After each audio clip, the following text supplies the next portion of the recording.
And our topic for this week is to talk about the prospect's pain points or get the prospect talking about their pain points when you're reaching out to cold prospects and out there meeting with prospects. And this is actually something that I started to learn about and work on at the midpoint in my career when I worked for a company called BMC Software. Basically, I sold software in the area of IT management. And when I was at BMC, up until that point, most of the training that I had received was what I would consider product based training, where companies would hire salespeople and teach them about the product they sell and then tell them to go out and sell. And one thing that I give BMC credit for is that they brought in an external sales training company, a fairly well known training company. And one thing that they did that I really appreciated was they focused more on the psychology of the buyer. And one of the tactics that they talked about was to focus on the prospect's pain points. In other words, instead of going out there and just talking about your product, they recommended going out there and getting the prospect to talk about the pain they're having and then introduce your product as a solution to those problems or as a solution to their needs. And I found this incredibly fascinating and interesting because up until this point, I always felt like, well, when companies taught me about the product, that doesn't necessarily position me for success. And I thought, this is great. I can't wait to go out and call up my prospects. And instead of talking about the product, I'm going to get them to talk about their problems. And then bam, I'm going to introduce all the great things my product can do. So when the training wrapped up, I went back to my desk and I picked up the phone and I started to reach out to my prospects. But what I found was that even though I wanted to get prospects talking about their pain points, it wasn't that easy for a couple reasons. First of all, it's just difficult to get a conversation headed in the direction of the challenges the prospect is having. And the other thing is that when you're dealing with cold prospects, it's a little bit difficult to get prospects to open up and just start sharing the problems they have or the areas where they need improvement. So while it was great that the company I worked for and the training company got me thinking more about prospects' pain points, they did not teach me what I need to say and ask in order to drive conversations towards the prospects' pain points or uncover the pain that the prospects were having. So this is a gap where the sales training company leaves off, where they teach you about pain points, but they don't necessarily tell you what pain points to look for and how to get those pain points in the conversation. And honestly, this is kind of understandable because the sales training company doesn't have expertise in the products you sell. So how can they tell you what to ask in order to uncover pain? They can't. They can only just teach you, go look for pain and focus on pain, but then it's up to you. And the other thing that makes it even more difficult is that each product you sell typically solves different pain points. So if you have a whole portfolio of products and services, there are different pain points you should go out there and be looking for and talking about. So there's this gap there. And actually, with the system that I've created and partly what I'm going to show you here today, we help to fill this gap. If you come to us and you already know, I need to talk more about pain points, we will provide you with a process where you can have clarity exactly around what to say and ask and what pain points to look for. And that's what I'm going to show you here today. Now, the other thing about this is that we don't just want the prospect sharing any or all of their different pain points with us. For example, if we sell accounting services, we don't want the prospect sharing with us problems they're having in the HR department because we don't have any expertise in that. If the conversation goes in that area, we are going to feel more uncomfortable and not as knowledgeable. And the other thing is that our product or service can't solve any of those pain points. So we don't want to ask questions like, hey, what's your biggest challenge? Or what keeps you up at night?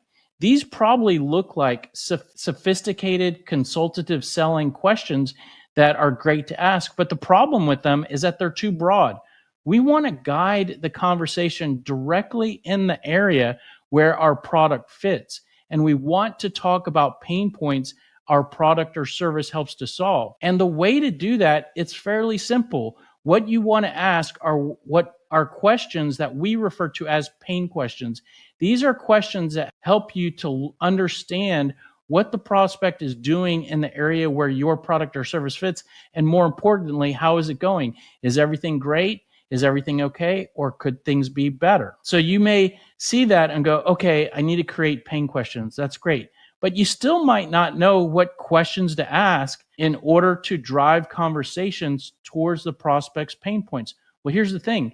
If you have a list of the pain points your product or service can solve, you can use that to create your list of pain questions, because for each pain point, there is a question that you can ask. If you solve the pain point of your prospect tossing and turning all night, then you should ask a question, a pain question of how well are you sleeping at night? How many nights per week do you find yourself tossing and turning? How do you feel in the morning? Do you feel rested when you wake up? So what you can do is you can start with the list of pain points that your product or service fixes. And you may hear that and have a couple thoughts. One is you might not know or have clarity around exactly what pain points you're going after and what you're solving. Or you may have at the front of your mind a few pain points that your product or service helps with. And here's another trick is we can actually bring in the list of benefits our product or service helps to solve, because that's also something that you might have a list of or have knowledge of at the front of your mind. And we can use these to create our list of pain points. And the way this works is that the benefits and value points, basically the improvements your product delivers to your customers, has an inverse relationship with the pain points you should be talking about and that your product helps to solve. This is because there's somewhat of a yin and a yang relationship between the improvements and the pain points, because when your product helps something to improve and get better for the prospect, you're basically helping to make problems go away, or you're helping the prospect to avoid problems from happening. And so what that means is if we happen to have a list of benefits or improvements our product or service can deliver, we can use that to create an opposite list of pain points that we help to make go away or help to resolve or help our prospects to avoid.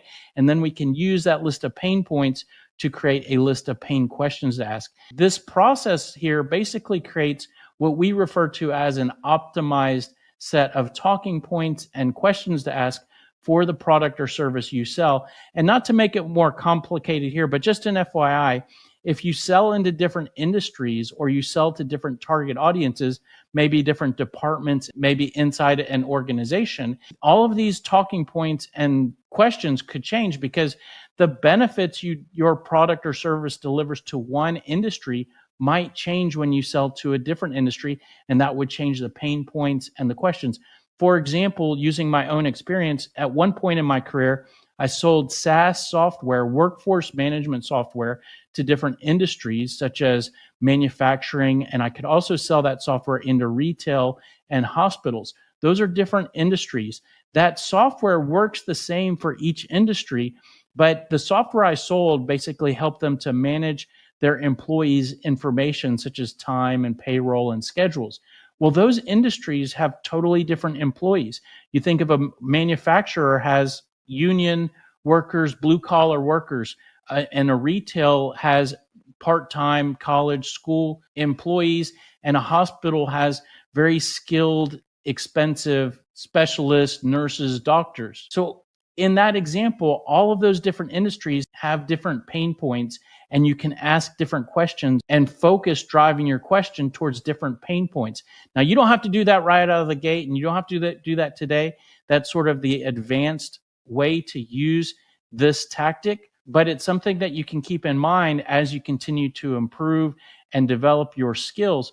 But the first thing you want to do is maybe just create a broad set of improvements, pain points, and pain questions for your product or service. Now, these 3 steps are actually part of a full sales message brainstorming process. So actually, if you need help getting to your list of improvements for your product or service, this process will actually start you at your product and take you step by step to creating an optimum set of talking points for the product or service that you sell. And that will include your pain points and pain questions and help you to improve your ability to drive conversations towards the prospect's pain points and get them talking about pain.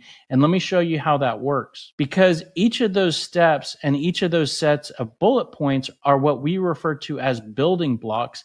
And then you can mix and match those building blocks to create a cold call script or an outline of what to talk about when you're talking with your prospects. And here's an example of a call outline that I really like. It basically opens with your value proposition. Hey, the reason for the call is we help to do this. And then right after you open with your value proposition, you might say something like, but I'm not sure if you're a good fit or not. And that's why I had a question or two. And then right away, you're transitioning to asking some pain questions. So instead of going for the close and saying, hey, are you available for a meeting next week? Or do you need what I sell? Or are you interested in what I sell? We're not going there yet. Before we do that, we want to learn about the prospect's pain points, get them talking about the pain they're having that we can help to solve, or identify if they have the pain that we can help to solve. And by the way, if you use this process, everything I'm showing you here, and the prospect doesn't share any pain points with you, that's actually a really good place to end up, or it's a productive place to end up, because what you can conclude is that the prospect doesn't have any pain. And if they don't have any pain, they don't have any need for the product or service you sell. That means they're not qualified.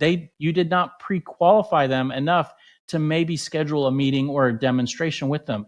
And maybe you let them go and agree to check back with them down the road. And that can actually be a positive direction for you to go, because you save yourself from wasting time trying to sell to someone who might ultimately not be able to spend money on the product or service you sell. And you can have confidence walking away if you use this process, because you will have asked good questions to identify that they don't have any pain, and you can walk away knowing that they would have been a waste of time to try to sell to and deliver your presentation to. If you don't use this approach and ask good questions like I'm showing you here today, then you won't be confident walking away, and you'll feel like you're making a mistake by walking away, and you'll continue to try to sell to that prospect.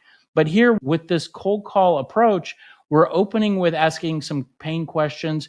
Maybe we identify the prospect has some pain, and then we could go for the close right then if we uncover a need by saying something like, oh, well, based on that, it might make sense to talk more, because that's the type of thing we help with. And you progress and you skip ahead to a later point in the cold call outline, which is introducing your product by saying something like, because we help with that, I'm with this company and we do this. Are you available for a brief call next week where we can talk about this more? But if the prospect doesn't share any pain with you when you ask your pain questions, you could progress to asking some of your current state questions. We haven't talked about those here in this video, but those are questions that help you to learn what the prospect is doing in the area where your product fits. And even though these aren't pain questions, technically, sometimes your current state questions can uncover pain, because you're asking questions like, oh, what are you using today? How long have you been with them? How's everything going? Is there anything that could be better?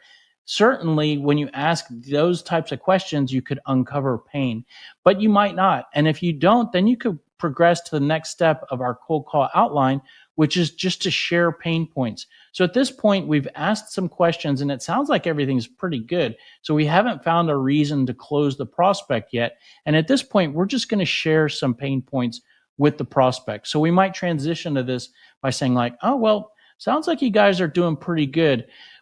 Businesses that we typically work with and help, they often have challenges that their salespeople aren't performing well enough. It takes a long time to get salespeople ramped up and producing, and they usually have a lot of turnover.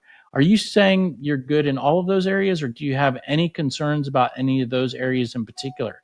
So what I did just there is I shared the pain points for my product or service kind of as a last ditch effort to say, hey, these are the problems I fix. You have any of those problems? And you're giving the prospect one last opportunity to say, no, things are perfect, or, well, that one area maybe could be better. Also, if you like these tips and you want to learn more about this process, also, I flipped through the cold call outline of how to bounce around asking pain questions, sharing pain points.